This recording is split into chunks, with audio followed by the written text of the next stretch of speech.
dreams, but your energy is like a AAA battery. Your battery got to be able to push that dream. If you got a big old dream, but you got a small engine, you're not going to be able to push it. Many of you will not be successful because you got this giant goal and no steps to go with it. Keep your dreams phenomenal. Keep your vision phenomenal. Keep it phenomenal. If it was easy, everybody would do it. I began to realize at the end of the day, as long as there's breath in my lungs, there's hope in our hearts. Giving up's not an option. You and I and we, no matter what your unique situation, your storm, your struggle, your trauma, your abuse, your wounds, your scars, no matter what they are, and I know we've all got them on some way, somehow, some level, whatever they are, I promise you this, you are not a product of your past, you are not a product of your environment or your current unique situation, but you are always a product of how do we navigate through our storm. Welcome in, a little motivation for you. This is Benzy's Bit, under the umbrella of the RTF Sports Network, as well as Twist Nation. You can find me at Twist Benz on Twitter. This is episode 1, so Benzy's Bit, just to get you a little more integrated with who I am, Matt Benz. So with my bit today, we are going to talk a little bit about The Last Dance. So I did just finish it.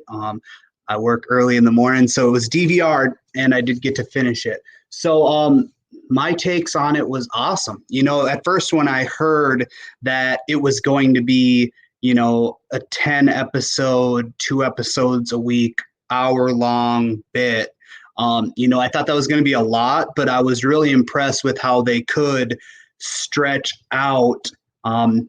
Michael is in the comments right here, says, I drive a Honda. Actually, I drive a Volkswagen. So appreciate you. Pretty brand new too. I appreciate it. All that Twist money and RTF money. Thanks, Buck. But yeah, just for me personally, I was born in 90, young Buck, right? So for me, I didn't really grow up with MJ. So I got to see more of how he was and who he was as an athlete. You know, everybody always compares him to, you know, a bunch of people as the greatest of all time, right? Mostly just LeBron. But the big thing is just realizing to me how he came about. And a lot of the behind the scenes stuff was awesome. I think the show was put together great. I really did think that even though it was 10 episodes, they did transition.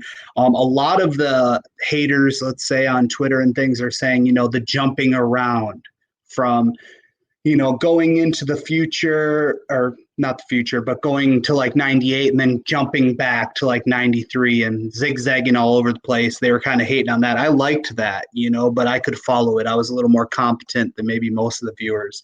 The big thing also with me is just his drive, you know, and it is very comparable to other athletes' drive, you know, the great ones. That's what it's all about. And just seeing his determination and how he can and did take over almost every game.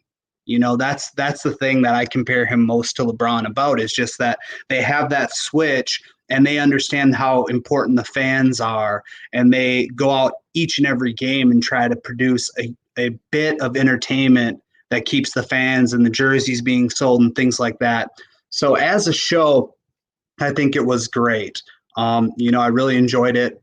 That's that. Now I want to kind of transition over to more of the LeBron verse MJ. And, you know, one of our co-hosts, Mike Reeves, he's a big LeBron guy. I'm a big LeBron guy too, but I think that it's kind of like comparing apples to oranges, right?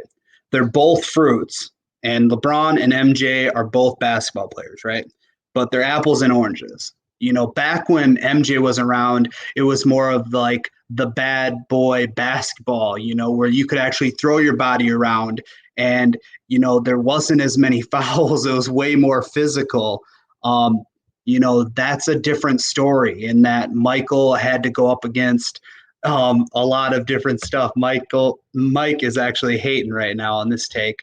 And that doesn't mean that they're both not the GOATs. That's the thing. Why can't they both be the greatest of their time? You know, I think you can't compare if you can't compete. right? Therefore, if you take that quote to heart, since they never competed against each other on the floor at their peak, you can't really say who's better than the other. At least I can't. I think they're both the greatest of their generations, and I think that's key to realize.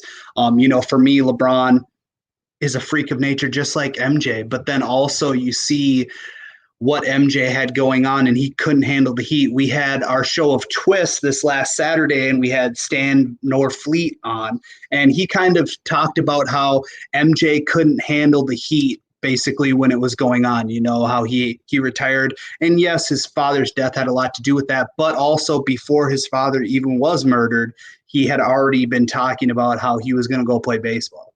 So that's just a key factor in it. LeBron is in the center of all of it. The attention span is tough. So that's kind of the take there on that. Let's see what we got for comments here. So Buck wants me to pick. Mike says you can't have two goats. That's like saying GBG is as good as me. Ouch. Green Bay, Greg, that's a tough shot at you. LeBron James never played against the Pistons or the Celtics in the 90s. Thank you, Captain Obvious. Buck says, I can say who is better. LeBron is better. 260, 6'9" versus 186, 6'6". Hot take. MJ quit twice. Valid. Yeah, exactly. So, like I said, though, I still think MJ, I can't, I'm not going to pick one because there's no need to. I'll let you guys pick one that's impressive. The majority of, Buck is saying Green Bay is better than Mike, period. Ouch. That's just, and then Greg, we'll throw that in there. Damn. Yeah, damn is right. So here, let's get a little update to the viewers and listeners about kind of like our umbrella shows, right? So we've got Benzy's Bit. We've got Mike on the mic, which is going to be Mike Reeves. He's going to be doing his show, and it's just going to be a half-hour bits, basically. Green Bay Greg will also be doing something. Who knows? He'll probably be doing some deep meditation type guru monk type show. He'll probably be wearing his cowboy hat like you can see right there. We'll see what happens, but basically that's going to be our umbrella shows based off of Twist. So I will have the 12:30 Central slot, so 1:30 Eastern slot on Thursdays on rtfsportsnetwork.com. And then Green Bay Greg will have the 2 Eastern slot, and then Mike will have the 1 Eastern slot, I believe. Correct me if I'm wrong, Reeves, but I believe that's what it is. So just a little bit more personal, a little bit more of, for Greg, it will be great because he'll actually be able to get some words out. Usually we bombard him pretty good on the show and try to cut him off simply because we're the Minnesota fans. Greg is the unfortunate Wisconsin fan. So that's good in that. Other stuff that's kind of been going on, let's see here. So the big thing that's been on my mind, I talked about a little bit on our show on Saturday, was about the MLB and a lot of the players. Here, Buck, I'll give you your claim of fame. I'm just trying to do a bit here, Buck. Let's see here. Here's how you can pick a GOAT. LBJ has embraced the challenge, grown as a person, player, etc. MJ left the league twice because he couldn't handle the light. That alone knocks him down to number 3. All right. Beautiful. I appreciate that, Buck. All right. So one thing that I want to talk about during this bit is the MLB and the players that have been very vocal about how they don't necessarily want to come back unless they're getting all the money that they were supposed to get prior to the pandemic, right? So what that hits kind of home to me because you not only see all these people that are unemployed, but it's a pandemic for a reason, right? So you can't expect for things to be the same as they were prior, especially in a condensed season. You can't expect for those things. And, we're talking millions, and I get it. Entertainers, they are paid very well. But also for me, sports provide me with hope, right? So by me being able to tune in, and by me being able to, come home from a day's work out in chaos and be able to throw on a game. That's what it's all about for me personally, being a sports fanatic, right? So that's the big thing. And focusing on what these guys are saying is that they're, worried about endangering their lives and putting their lives at risk. There's people that are out on the front lines right now, whether that be nurses, whether that be, people in grocery stores, whether that be whatever, that are essential right now, that are dealing with anybody that's dealing with more people than just who they live with on a daily basis are putting themselves at risk, right? As Buck is saying here in the comments, RTF Sports Network has a blog on this right now. Make sure you go and check that out. So I really believe that, the players should understand that this is a business, and any business right now that is quote unquote hurting or feeling the effects of a pandemic need to realize that there's repercussions for that to keep this business afloat. I think that, they should take advantage of it, because even though you're not maybe making as much money, you're going to take advantage of this cornering the market and realizing that more and more people are at home and watching sports than out and about. You're going to gain more fans because of this. And, it's also about good karma, right? And just realizing that, everything's going to be okay, and realizing that the MLB isn't going to allow players to go back without the top of the line doctors on hand, without multiple testings going on, through your club and things of that nature. So I think that's a big thing to realize too, and just realize that. So I hope that they do come back. I think that would be an excellent thing. We still got some guys over here chirping, so let's see what they got going on here. Reeves, I'm going to come back like Jordan wearing the 45. It ain't to play games with you. It's to aim at you. Holy cow. MC Reeves over here. That's tough. Let's see here. Greg Bauman says that Mike on the mic, Benzy's bit in Green Bay Greg would be satellite shows. Once again, Greg having to overthink. Thanks, Greg. I appreciate you. Let's see here. Okay, so just to review, Mike on the mic will be at 1 p.m. Benzy's bit will be at 1:30 p.m. And Green Bay Greg, what a unique show title. That will be at 2 p.m. Eastern every Thursday on rtfsportsnetwork.com. If you haven't checked out rtfsportsnetwork.com, please do, man, because, it is the real deal. Holyfield, our boy Buck, a.k.a. Michael B, Bucky Buck. He puts in a lot of work on it, so that's awesome. We all do appreciate that. And yeah, it's awesome, man. We got blogs coming out now. We got a plethora of shows on rtfsportsnetwork.com. So that's definitely something to take in account. Other things going on with me personally, let's see here. Besides the work on a daily basis, just trying to get out there, especially this weekend for Memorial. I think I'll be heading up north to northern Minnesota. It's called Detroit Lakes. My fiance's mom and dad actually have a lake house up there, so I'll be going up there, ripping around on the jet ski and getting some fish. So that's awesome. That's what we do up here, try to get out and about. Other than that, not much. So what I do want to do here is get into some things that you'll be seeing on Benzy's bit, especially getting closer to the NFL season. So let me get this pulled up here.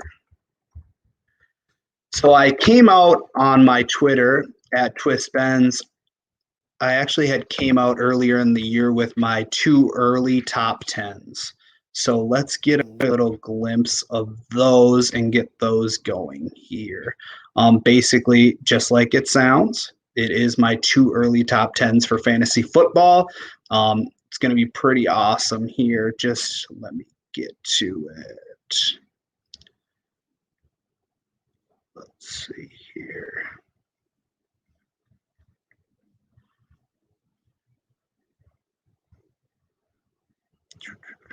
Man, all these Green Bay Greg tweets are just taking up my stuff. I don't even know why I retweet those.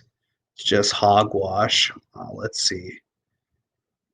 Little recap of the NFL draft. I could have been made more prepared, man. This is pretty rough. Let's see here. Tanner Morgan tweets. We're getting close. Cam stuff. Boom.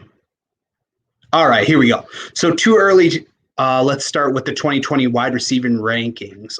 So just some fun stuff here, right? So my too early rankings for 2020 was number 5, Amari Cooper. I think that Amari will have a great year. I think that he's underrated, and I think that he will definitely be getting some love if Dak can pull his head out of his ass and realize that he's a quarterback. Number 4, I know this is interesting, but number 4, I've got can't guard Michael Thomas. I have him as my 4th ranked wide receiver, which is pretty impressive simply because he's a monster. But I also think that with more mouths to feed now, I think that he will fall a little bit. Number 3, I got T.Y. Hilton. I think the Colts are going to have a huge year. And I think that with Phillip Rivers, I think he really likes to focus in on one wide receiver and really dive in there. So I know he does still spray the ball around as a smart QB would, but I think T.Y. is going to have a heck of a year. Number 2, I have Mike Evans. I think Tom Brady as the GOAT. I think that he will have a great year, and it will be a lot better than Jameis Winston trying to chuck the rock. And then number 1, DeAndre Hopkins. Him and Kyler with the connection, I think that will be elite. And that's what I like there. So Buck still believes that Detroit Lions are going to be the division champs. We'll just throw that out there. Man, I can't believe he's the founder, creator of RTF Sports with that take. That's just, I'll show it again. That's disgusting. All right, back to my too early takes. We'll go to the running back position. Number 5, Zeke. Number 4, Nick Chubb. Number 3, Derrick Henry. Number 2, Austin Eckler. And number 1, CMC, Christian McCaffrey. I think that's self-explanatory in of itself. I would love to have Dalvin Cook in my top 5, but unfortunately, with the injury-prone situation, obviously, if he stays healthy for a season, he's easy top 5, things like that. Mike Reeves responding to Bucks, Detroit Lions division champs. I mean, Mike Reeves has been saying this, that he will literally cut his nipple off live. Of course, everything's got to be live for the fans. He will cut his nipple off if Detroit wins the division.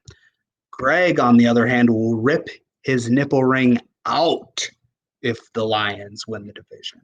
So, bloodshed if that miracle happens. Let's go into QB rankings. Buck, I bet you can't guess who I have as a number 1. Yeah, you heard it here first. Patty Mahomes. But let's start at 5. Number 5, Drew Brees. Number 4, Russell Wilson. Number 3, Lamar Jackson. 2, Kyler Murray. 1, Patrick Mahomes. Yeah, that's that. You know what I mean? It's just I love showing this because this is great. So much proof here.